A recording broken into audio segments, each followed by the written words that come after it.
Can I start with breaking news, Paul? Yeah, go ahead. Brock and Mike Salk just interviewed Mike McDonald not long ago.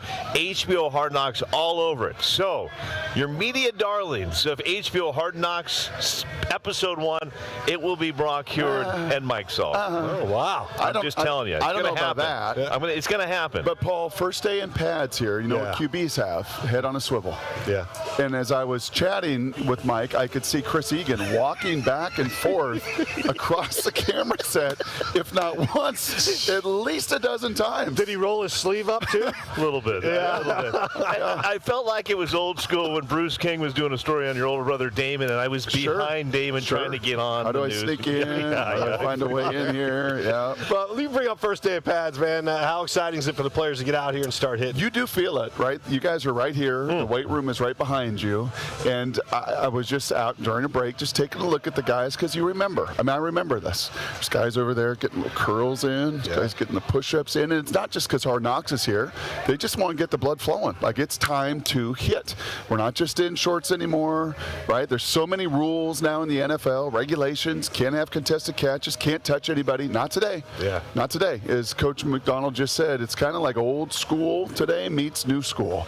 And we get to really feel what these guys can do in pads. We're going to hear it. The pads are clicking. It's a big show on today, Paul. What do you know about pads on top. Lot on tap. Did you ever play football at Edge? Would you pause and let him read his lines? Sorry, No, that's all right. I'd rather you two talk while we look ahead to what's on tap for today's show. Brock will help us break down not only the Seahawks, but the Mariners as well. We'll go one-on-one with Hawks running back George Halani, visit with him, and Dusty Baker continues to look at possible trades the Mariners could make before the trade deadline. So a whole lot of baseball talk to get to, but we're going to start with the defending Super Bowl champions. And Brock, who are you most excited to see today at training camp? Yeah, I think when the pads, it's always the rookies, right? And I remember, honestly, like 1999, you were probably there, Cheney, Washington, training camp with the Seahawks. Mike Holmgren, new to the team, third-round pick, new to the team, first practice, full pads. First practice. We didn't have an acclimation period. It was full pads, and we scrimmaged. And I fumbled a snap from Jason McAdoo. I do remember all that 27 years ago. Wow.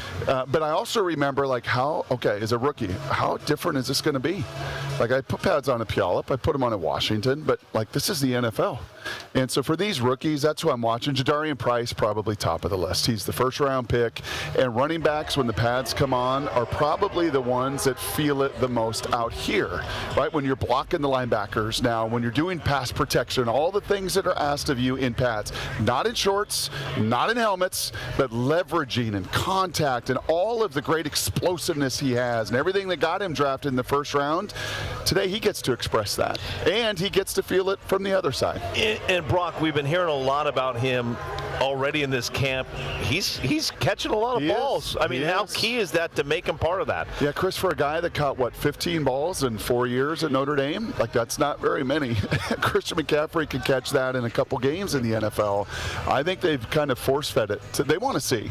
You weren't asked to do it at the college level. Can you do it here? And so far, again, so good. But it's a different game when the pads come on. The guy throwing the ball, Sam Darnold. Yeah. How key is this? It is year 2. He's had that time with JSN now. Yep. Year 2 with him, with Cooper Kupp. What are you expecting? What do you want to see from the quarterback? Yeah, I remember asking John Schneider, and I'm sure you talked to John as well, and asking him, like, when did you know? Like, honestly, when did you know? When did you know, Paul, that this team last year could win a championship? Paul predicted it. I'm just going to say he did. I remember you had a really high record for the guys. But a Super Bowl? 13. But a Super Bowl? Oh, I don't know. All the way? Yeah, no, you're right. I mean, look, we didn't sit there and go, they're going to be Super Bowl champions, but we looked at that schedule and thought it was this pretty favorable. Win 13 or 14 games. Pretty favorable schedule. For sure. Stay healthy and everything else. Sam plays like he played in Minnesota, and he did, and even more so. But I remember asking John that question, like, when did you know, right? You've been around Super Bowl winning teams, Super Bowl team. Like, when did you know? And he actually said, right here, like the start of this last year in training camp with the pads. And Sam was just like, gosh, it's like he's been here. These guys all know him. They all trust him. They already believe in him. I think coming off Russ and coming off Geno, there was a lot. Both those guys were maintenance, and a lot at times. Sam is the opposite of that. And, yeah, that was a pretty telling answer to me. And that wasn't John just like, oh, I made the right trade, I made the right move, and I pivoted to Sam, and I knew. But he just felt like, no, this guy is going to be seamless with Mike Macdonald. And those two really, you know, they always say it, GM, head coach, quarterback. That little triangle, it's got to be right in the NFL, and it's right here. Yeah, well, you're talking about some of the targets that he has, and he's got to love having a guy like Cooper Kupp out there helping him in so many facets of the game. You had a chance to talk to Cooper on your show, Brock and Salk, on Seattle Sports 710. He's an interesting interview because he's very deep. He is very thoughtful. Yeah, it's not, and receivers sometimes are like baseball players, see ball, hit ball, like curl route, slant route, go route, and he is next level, and he sees the game and plays the game like a quarterback, and that shouldn't be a surprise. Chris, his father Craig went to PLU. Yeah, he was a Lute. We mentioned it on this show a couple days ago. Oh, did you really? Yes. Oh, shocker! Are you kidding me? Shocker! Yes, he was a Lute, and Cooper said that to us the other day. He said one of the things I learned with my dad being a quarterback is how to be QB friendly. Right? Like, how do I make myself friendly in my routes, in my communication, in my trust, to be friendly? So guess what? Friends take care of friends. And I want to do business with that guy, and I'm going to get him the ball.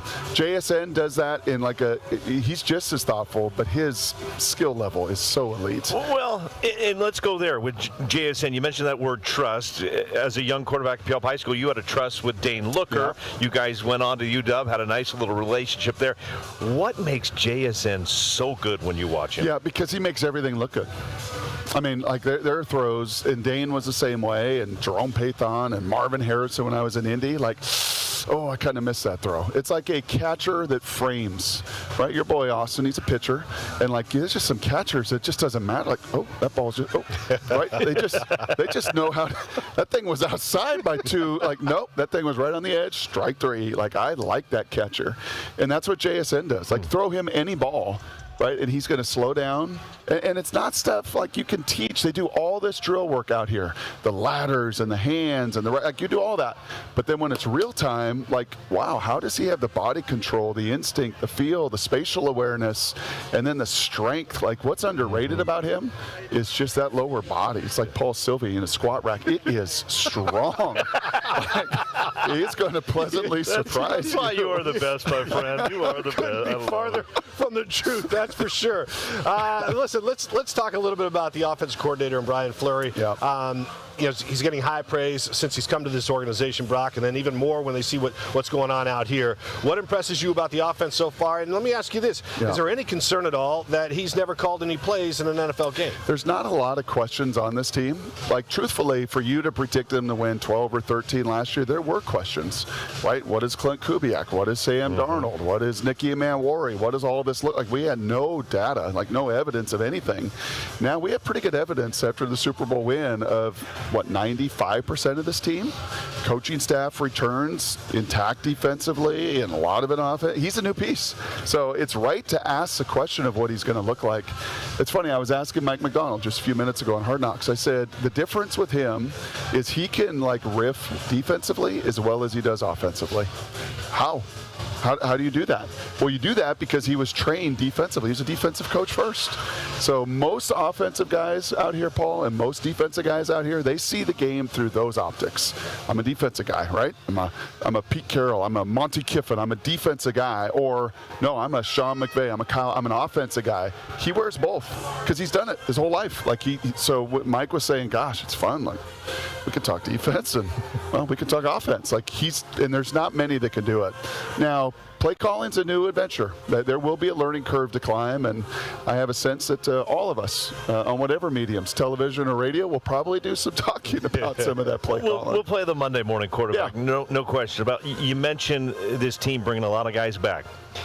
You started your TV career, I think it was 2016, 2017, Northwest Cable News, Seahawks Phone Zone. That would have been 2005. 2000, oh my gosh, okay. That would have been 2005. I lost a whole decade. Super Bowl, 2005. I lost a whole decade. That was you and me, 2005. We're giving away pizzas on the air. Where does time go? League. I remember that year 2005 a lot because we spent a lot of time talking about the offensive line. And the next 10 years we talked about the offensive line. Another 10 years we talked. This offensive line is comes back. Yeah. As a quarterback that goes into the huddle, you see those big boys. How key is that element? Pretty cool. In fact, one of the first guys walking on the field was Abe Lucas, and that's not a human. That's like a cyborg. Yeah, and when, Sure. For real. Like, and when he puts the cleats and the helmet and the pads and the neck roll, like, he may be on paper 6'6", 310, like, but that thing that walked out on the field with cleats and a helmet is like 6'8", 340, and he can move. Like, there's just not many Abe Lucases on planet Earth. I a couple weeks ago was down in Florida and caught up with Robbie Tobeck, 05, center on that team that you don't remember because I was 05, not 16. And it was really cool. He's like, you know what we just did? We all got together. Like Sean Locklear, they went fishing. Chris Gray, Robbie Tobeck, the whole Hutch, Walt. Yeah. Like that crew grew so much together, to your point. Yeah. Like the time on task and continuity and friendship. And how cool that 20 years later, they all get together and fish and smoke cigars and hang out. If this group is doing that in 20 years, then there's going to be another Super Bowl added to this franchise. I'd like to hear that. Yeah, well, let's talk about the other side of the ball, the defense here. Quarterback, back in your playing days, you've had a game plan for a lot of different defenses. Yeah. How difficult is it for quarterbacks and teams and opponents painful. to game plan it's for these painful, guys? Paul, and it is, because as a quarterback, what do I want? It's kind of like your script here. I want script. I want answers. I want to know where we're going. And when you play these guys and you get out of the huddle and you line up and you're like, okay, what's your hands? Like, what's your tail? What's your pitch? What are we doing here? And you don't know. And we had, Kirk Cousins is great, and he talked about this. Like, a lot of them you could kind of figure it out. Maybe before the snap, pre-snap read, kind of figure it out. And then the good defenses are like, okay, right at the snap, right? Pre-snap read, post-snap confirmation. That's what we call it as a quarterback. Pre-snap read, but I got to confirm it at the snap. For these guys, it's like, okay, pre-snap read, nothing. Okay, post-snap confirmation, nothing. Half a second in, nothing. So what do? Like, that's how good they are. Phillip Rivers said, there's no tells. Right? Like, he's an old man. He has all the tricks. Yeah. I've been there. I've done it. Here's a motion. Here's a formation. Like, give me something. There's nothing to see here until it's a blur of speed and violence and confusion. And, man, that's a secret recipe, that illusion of complexity. Yeah. And they've got it really, really high. Blur of speed, violence. Yes. Devin Witherspoon, Nick Eamon-Worry. Yes. There's a good chance Spoon becomes the highest paid cornerback in NFL history. Could happen today, could happen tomorrow. It will happen. What do those two?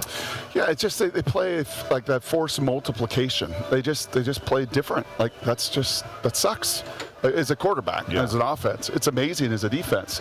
But then, Chris, you throw in Leonard Williams. How many guys at his size run the way that he runs? Yeah. Then you throw in Drake Thomas at 5'11", Sylvie's size, 5'11", 220, rocked up, running the way that he runs. Like, that's not normal.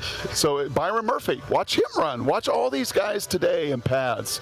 And that's what's fun about today for an old football head like myself, is like, oh, that's right.